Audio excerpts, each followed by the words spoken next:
Welcome.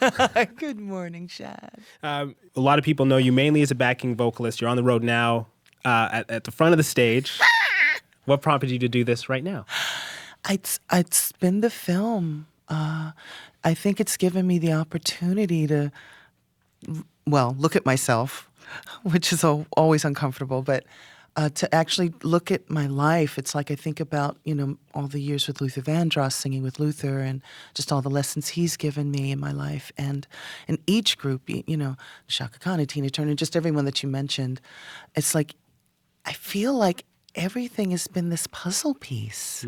Every person we meet is kind of like a puzzle piece, or like a little drop in the water, and it reverberates and it does something to you. It kind of goes through you. And the film has been a really huge part of that.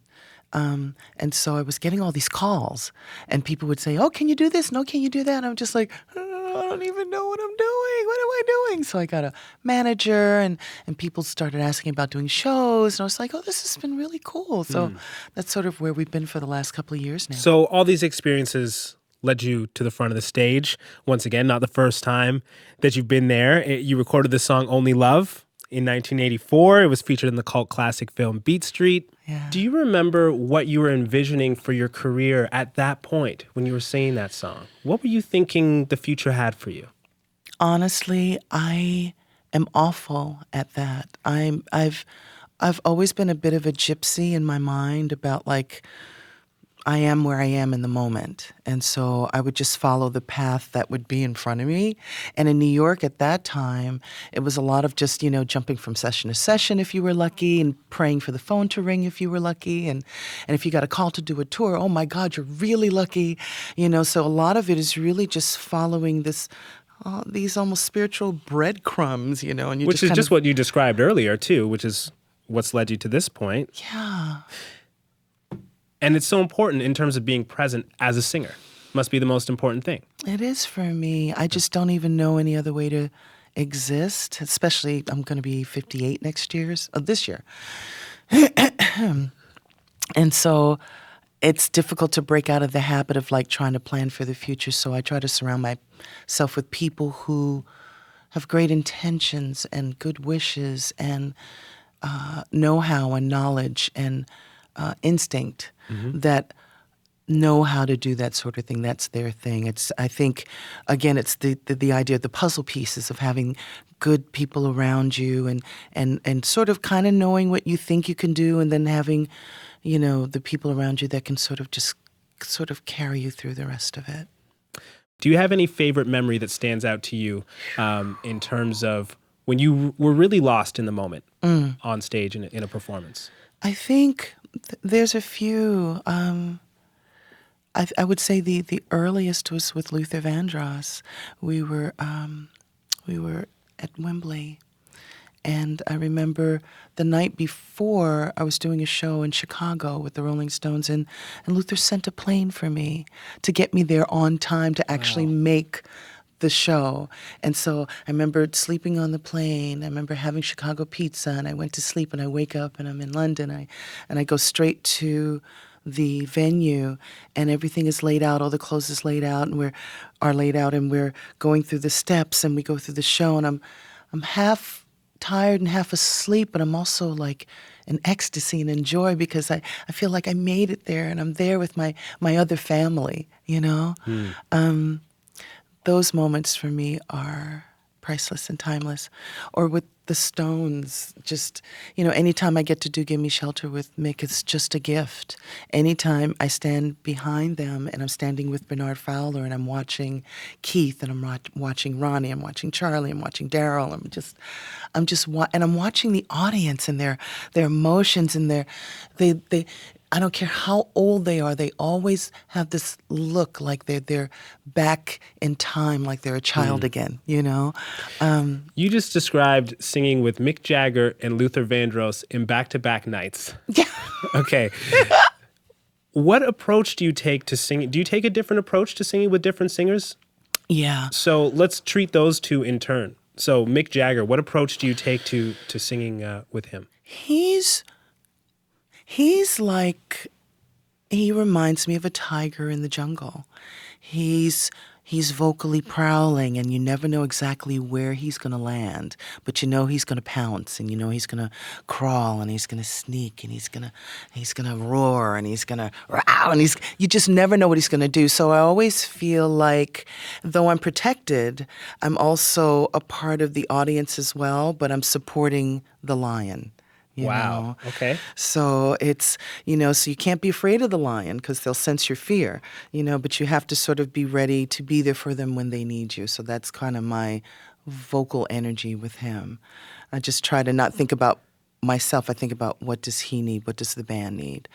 With Luther already he's like a teacher. He's a teacher, but when he's singing, he's exploring his inner soul. And so he already has this clear vision. He paints before he even gets on the stage. He teaches us exactly where to be, when to be. Everything is precision. Every light, every bead on a dress, every movement, every eye contact. But once you know what you know, there's a piece in it. There's a piece of knowing. Once you have all that preparation, there's a piece and there's the ability to be present and be musical. Totally. Wow. And it's so different. They're so different. I mean, Luther has a lot more nuances and different things. And so it's different than the stadium, power singing. It's a different point on the arrow. Okay, so we've talked about Luther Vandross, Mick Jagger, legends of soul and R&B and rock and roll. But in 2013, you worked with 9 Inch Nails. What was that like, working with a much more aggressive musical style?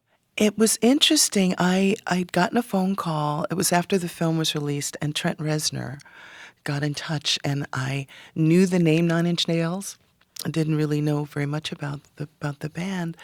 And so this lovely man calls on the phone named Trent, and I'm like, oh, it's really nice to talk to you. And he's like, yeah, well, I was thinking about having background singers. I hadn't had singers, really, maybe one, but not like singers. And he says, do you know the music? I was like, I have to say I really don't. He says, well, why don't you just listen to music and then call me back and we'll talk some more. So mild-mannered Trent on the phone, and then I, go into my manager's office and I'm listening to the music. So I'm like, is that the same guy? Stop playing, And I listened, and I was just like, this is really interesting to me because he's kind of like yin and yang within himself, So I just found that really intriguing, and the light and dark side of everything is a reality. And so that whole thought for me was just really exciting. I was like, I'm game to do this. I'm game. And so Charlotte Gibson was the other female vocalist, and we both got together in Los Angeles with Trent and the whole band. And he was so giving about his vision, but at the same time, he was very open. He was almost like a combination of Mick and Luther for me. Interesting. Except he was riding through his life musically, because I always find the music grows up with an artist. It's like they're over the course of a tour, over the course of the years. In their lives, if they're lucky enough to have that kind of longevity, which is always a gift.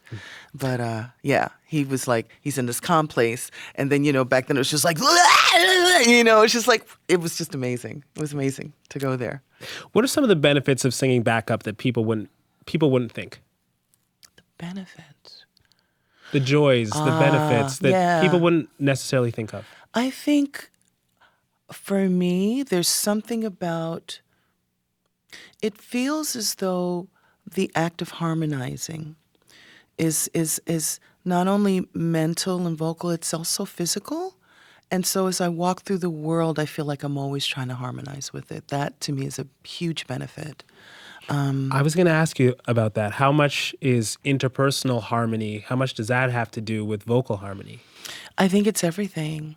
It is for me. I can always sense when there's something going on with me that I can't, that I'm not thinking about when I hear myself sing a particular thing. If I walk into a room of people, I just try to quietly walk in and get a sense of what's going on. before I harmonize or sit or react to whatever's going on. And I think when you're traveling on the road, it's a huge part because you have to also live with the people that you're working with. Interesting. In 1992, you won the Grammy for Best R&B Vocal Performance for the song "How Can I Ease the Pain" in a category with Patti LaBelle. your heroes. We tied, if you can believe that. We tied that year. It doesn't happen that often. You tied with Patti LaBelle. Wow. Isn't that crazy? Tell me about that moment in your career. I was touring with Luther, and I was gifted a record deal because of him and just all the work we were doing and going in the studio with Narada Michael Walden. He had such success with so many artists, mostly female. And so I didn't, of course, again, have a clue as to what I was doing. I was told to go in the studio and work on an up-tempo song because at the time there were too many ballads out in the market. And so we kept trying to work on this up-tempo song, but I was like, I'm so not feeling this up-tempo song. And he kept playing these chords to How Can I Ease the Pain, the chorus.